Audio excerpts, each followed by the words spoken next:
नमस्कार. श्री स्वामी समर्थ सर्वांना. तर मित्रांनो, अधिक मासातील पौर्णिमा येत आहे आणि अधिक मासातील पौर्णिमा ही इतर व्रतवैकल्यासारखीच खूप महत्त्वाची आहे. एरवी ही जेव्हा पौर्णिमा येते तेव्हा पूजापाठ करण्याला आणि इतर आवश्यक पूजा करण्याला, जसं की सत्यनारायणाची पूजा असो, देवीची आपल्या कुलदेवीची पूजा असो, कुलदेवताची पूजा असो, देवीची ओटी भरण असो, अशा प्रकारच्या पूजेला महत्त्व प्राप्त होतं. त्यातच आता अधिक मासातील पौर्णिमा आल्यामुळे त्या पौर्णिमेच्या दिवशी केलेल्या भक्तीला, दानाला विशेष महत्त्व, केलेला जो कुळाचार आहे, कुलधर्म आहे, या कुलधर्माच्या पूजेला देखील अधिक महत्त्व प्राप्त होणार आहे. कारण कोणतेही जे अधिक मासामध्ये आपण पुण्यकर्म करतो त्याला दुप्पटीनं अधिक पटीनं पुण्य प्राप्त होतं. म्हणून या पौर्णिमे दिवशी जे तुम्ही व्रतवैकल्य कराल, जे कर्म कराल, जे दानधर्म कराल, त्याला अधिक महत्त्व प्राप्त होणार आहे. त्यामुळे आपण आलेल्या पौर्णिमे दिवशी कोणते व्रत करायचं, कोणती पूजा करायची आणि विशेष काय करायचं याबद्दल माहिती या व्हिडिओमध्ये पाहून घेणार आहोत. तर चला तर व्हिडिओला सुरुवात करूया. तर या अधिक मासामध्ये पौर्णिमा रविवारी आलेली आहे, म्हणजेच 31 मे दिवशी पौर्णिमा आलेली आहे आणि ही पौर्णिमा आदल्या दिवशी म्हणजे शनिवारी रात्री 11:30 वाजता चालू होत आहे आणि ती दुसऱ्या दिवशी 31 मे दिवशी दुपारी 2 पर्यंत आहे. तर या काळामध्ये 2 वाजेच्या पर्यंत आपल्याला सकाळपासून आपल्या ज्या पूजा, जे व्रत आहेत ते करून घ्यायचे आहेत. तर काय करायचं पौर्णिमे दिवशी? बौद्ध करून सर्व लोक इतर पौर्णिमेला देखील सत्यनारायण करतात आणि ज्यांना जमतं ते करत असतात. परंतु अधिक मासामध्ये पौर्णिमा आल्यामुळे आपण सर्वांनी सत्यनारायण करणं खूप महत्त्वाचं आहे. कारण सत्यनारायण पौर्णिमेचा दिवस हा भगवान सत्यनारायणा आणि माता लक्ष्मीला अर्पण केलेला आहे, तो त्यांना समर्पित आहे. त्यामुळे या दिवशी तुम्ही भगवान सत्यनारायणाचं व्रत केलं, सत्यनारायणची घरामध्ये पूजा मांडली, तर तुमच्या घरामध्ये लक्ष्मी अखंड टिकून राहील आणि तुमच्या कोणत्याही कामामध्ये अडथळा कधीच येणार नाही. भगवान विष्णूची आणि माता लक्ष्मीची तुमच्यावर अखंड कृपा राहील.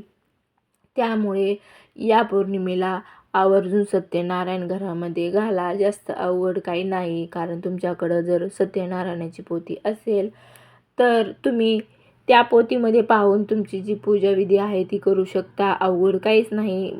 सत्यनारायणाच्या पूजेची मांडणी अवघड वाटते, परंतु तसं काहीच नाही. तुम्ही पूजेची मांडणी ही पुस्तकामध्ये बघून किंवा आजकाल भरपूर व्हिडिओ आहेत सत्यनारायण पूजेचे यूट्यूबला, ते तुम्ही त्या यूट्यूबमध्ये पाहून देखील पूजा करू शकता.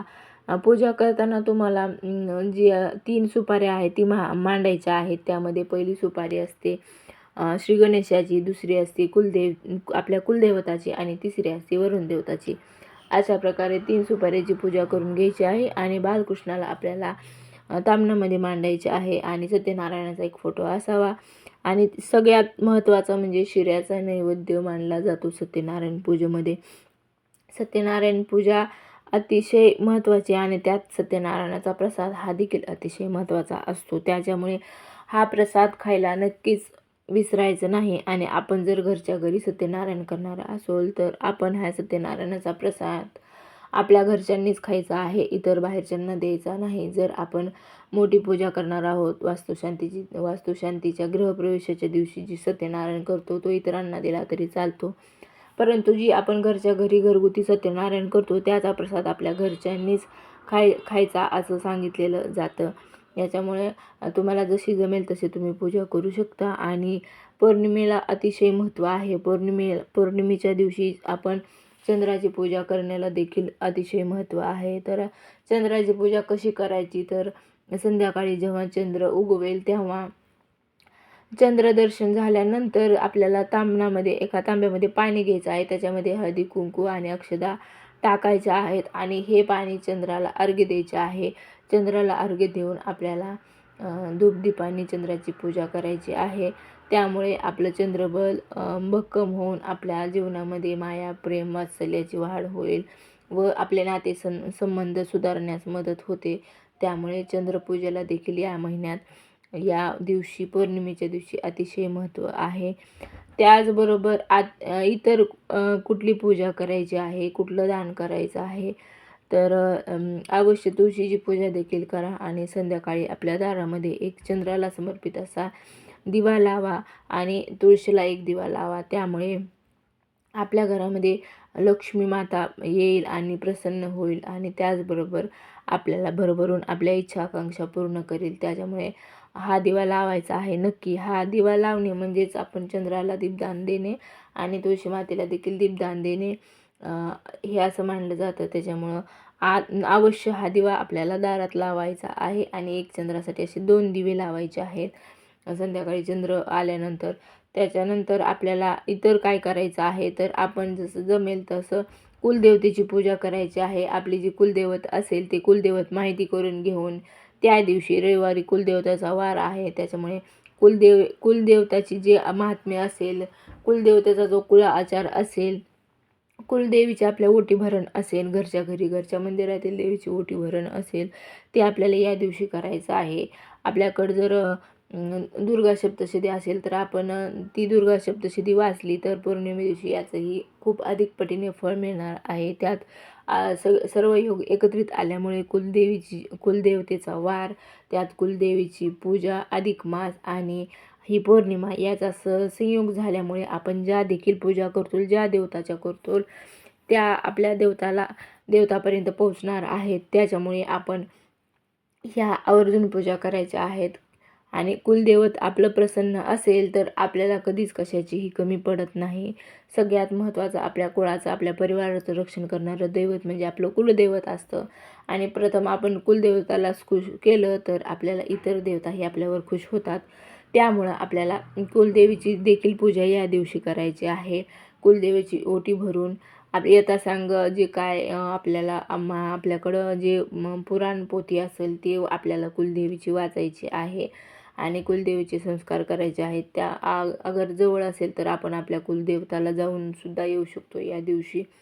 तर अशा प्रकारे आपल्याला पूजा करून घ्यायची आहे आणि सत्यनारायण अवश्य करा आणि सत्यनारायणाचं जी पोथी आहे ती श्रवण केली तरीसुद्धा या दिवशी खूप मौल्यवान आहे. मंदिरामध्ये जाऊन दानधर्म करा, 5 रुपये दान करा, 10, 11 रुपये दान करा. त्याचबरोबर तुमच्या ऐपतीप्रमाणे तुम्ही दान करू शकता आणि जी काही छोट्या मोठ्या गोष्टी असेल, केळी असेल, ही केळी दान करा मंदिरामध्ये. भुकेल्यांना तहानलेल्यांना पाणी द्या, भुकेल्यांना अन्न द्या. तशाच प्रकारे गाईची पूजा करा. अशा प्रकारच्या सेवा आपल्याला या पौर्णिमे दिवशी करायच्या आहेत. तर आपल्या सर्वांची कुलदेवी म्हणजे अंबाबाई. अंबाबाईला प्रसन्न करण्यासाठी आपल्याला 5 पौर्णिमेचा उपवास करायचा आहे आणि देवीची जे देवी महात्म्य आहे, दुर्गा सप्तशती आहे, ते आपल्या घरात वाचन करायचं आहे पौर्णिमेच्या दिवशी. त्यामुळे आपल्याला देवीचा आशीर्वाद मिळून आपलं जे कुटुंब आहे ते सुखी राहण्यासाठी, आपल्यावर देवीची कृपा होण्यासाठी ही महत्त्वाचं आहे. त्याच्यामुळे अशा प्रकारच्या सेवा तुम्ही पौर्णिमेच्या दिवशी आवर्जून करा आणि आपल्या देवताची, कुलदेवताची, लक्ष्मीनारायणाची आपल्यावर कृपा प्राप्त करून घ्या. तर व्हिडिओ आवडला असेल तर व्हिडिओला एक लाईक करा आणि चॅनलला एक सबस्क्राईब करा. तर भेटूया अशाच एका नवीन व्हिडिओसोबत. तोपर्यंत धन्यवाद.